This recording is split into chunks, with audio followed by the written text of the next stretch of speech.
नमस्कार, AL news में आपका स्वागत है। आप देख रहे हैं अंदाज़े लखनऊ, खबरें आपकी, अंदाज हमारा। मनीष सच्चिदानंद के साथ।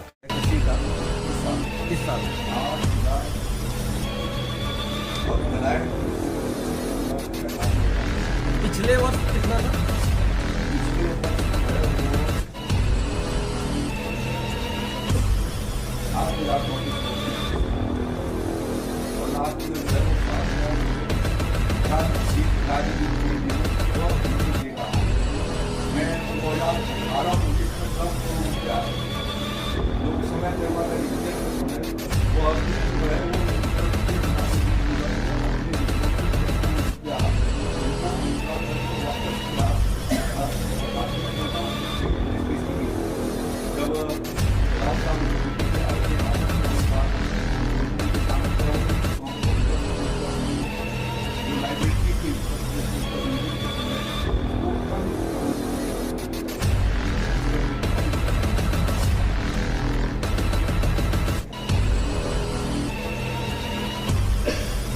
खेती की जो जमीन की गुणवत्ता और मिट्टी की उर्वरता को बढ़ाते हुए ऑर्गेनिक कार्बन बढ़ाए जाने की दृष्टि से 30,000 कुंटल इस साल खैंचे का बीज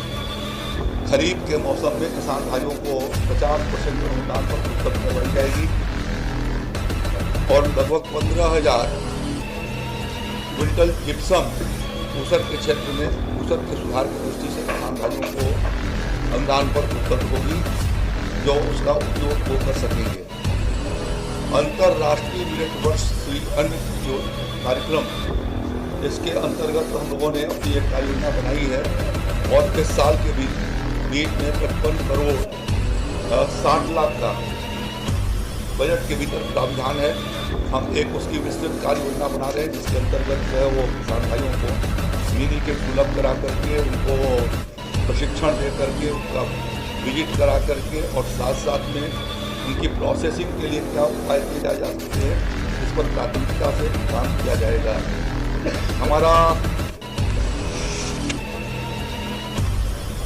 उत्तर प्रदेश बीज विकास निगम, क्योंकि उत्तर प्रदेश में आप सबकी एक धारणा है कि निगम जो है वो ठीक से काम नहीं करते और लॉस क्रिएट करते हैं, तो इसके बारे में हमारा जो उत्तर प्रदेश बीज निगम है, राज्य बीज निगम, वो पिछले 18-19 से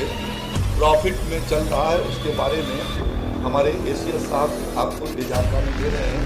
कि कृषि विभाग ने प्रयास करके और हमारे एसीएस साहब के और एमडी लोगों के प्रयासों से जो हमारे आने के पहले 20 करोड़ से ऊपर का घाटा रखा था, सारा स्कीम बता रहे हैं 20 करोड़ से 35 करोड़ रुपया एनुअल घाटा जाता था, वो कैसे मिनिमाइज करके और प्रॉफिट हो जा रहा है, उसका डिटेल हमारे तालाब जो अभी वर्ष चल रहा है, अब तक हमने 5104 खेत तालाब हमारे वहाँ पर पूरे प्रदेश में खोदे जा चुके हैं और 1458 निर्माणाधीन है। अगले साल की कार्य योजना के लिए भी हम लोगों ने आवेदन पर आमंत्रित कर दिया है, जिससे समय से हम अप्रैल से जून के बीच में उसकी खुदाई प्रारंभ करा सकते हैं। पीएम कुसुम योजना के अंतर्गत सोलर पंप में 15,000 का लक्ष्य हम लोगों ने निर्धारित करके बोले थे और उसमें से 11,865 कल तक जो है वो हमारे कुसुम योजना के भीतर सोलर पंप किसानों के खेतों पर इस वर्ष लगाए गए। हम लोगों का ये जो 2 दिवसीय हमारी जो समीक्षा दलहन और तिलहन उत्पादक किसानों के उन्हें अच्छी कीमतें उपलब्ध कराई जा सके, इसलिए न्यूनतम समर्थन मूल्य पर सरसों, चना और मसूर के खरीद का फैसला किया है। आपको यह स्मरण होगा कि हम लोगों ने तिलहन और दलहन की इस साल 11 लाख निःशुल्क मिलने के लगभग 11 लाख किसानों को उपलब्ध कराए, जिससे बहुत बड़े पैमाने पर राज्य के भीतर तिलहन और दलहन का आच्छादन हुआ और क्रॉप भी बहुत अच्छी है। और इसलिए भारत सरकार से हम लोगों ने परमिशन लेकर के सरसों की खरीदारी 3,94,000 मेट्रिक टन हमको उन्होंने परमिशन दिया है कि 3,94,000 मेट्रिक टन हम सरसों की खरीद कर सकते हैं। चना की खरीद 2,12,000 मेट्रिक टन की अनुमति हमें दी है और मसूर की 1,49,000 मेट्रिक टन के अनुमति दिया है।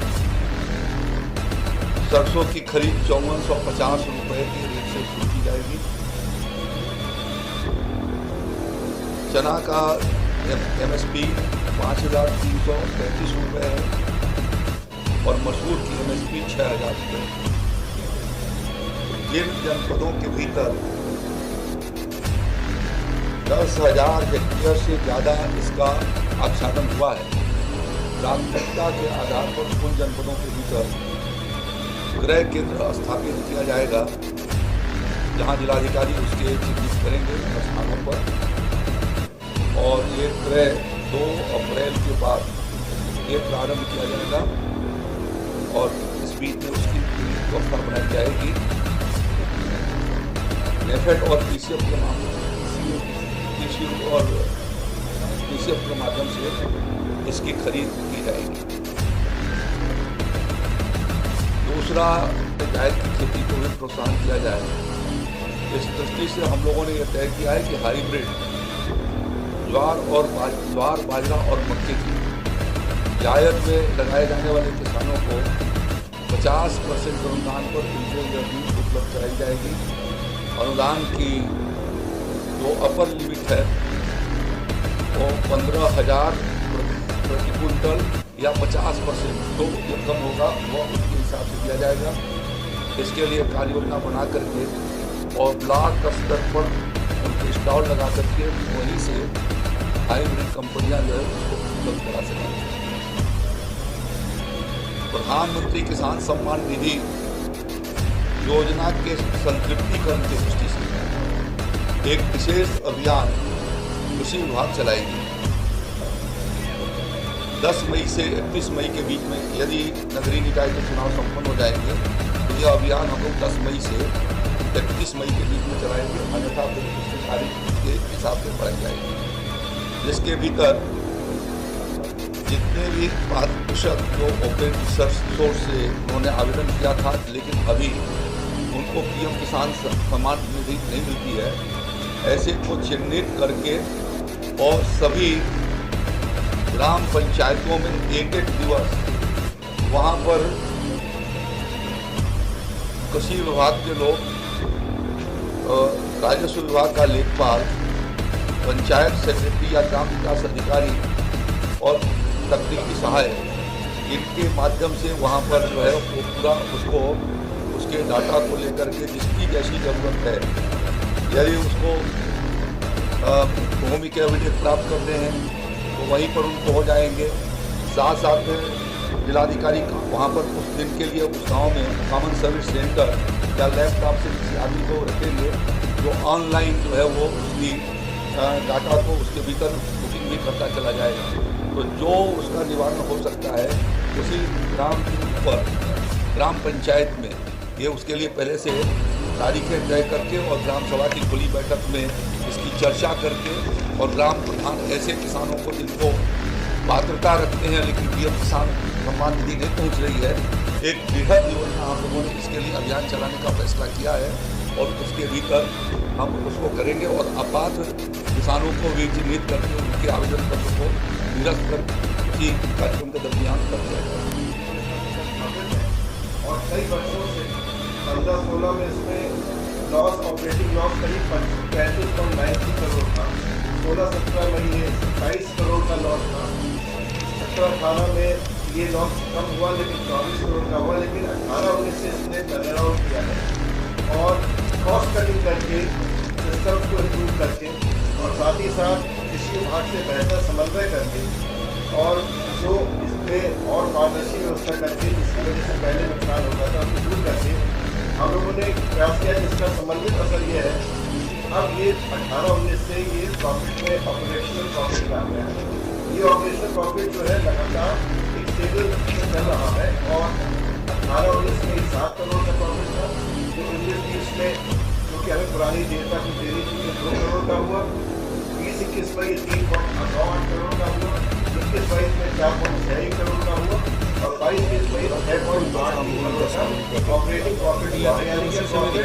बढ़ता जा रहा है और टर्नओवर भी जो है इसका लगातार बढ़ता जा रहा है और ये टर्नओवर जो है अब 219 करोड़ का पहुंच गया है और ये डीबीटी की व्यवस्था लागू होने के बाद लगातार बढ़ रहा है। तो हम लोग का प्रयास ये है कि जो हमारी मुख्य स्कीम्स हैं, चाहे दलहन उत्पादन की हो, तिलहन उत्पादन की हो या मिलेट्स की सीएल उत्पादन की हो, इसमें जो बीज आवश्यक है मिनी किट्स में या अनुदान में जो हमें कृषि विभाग को देना होगा, वो बीज निगम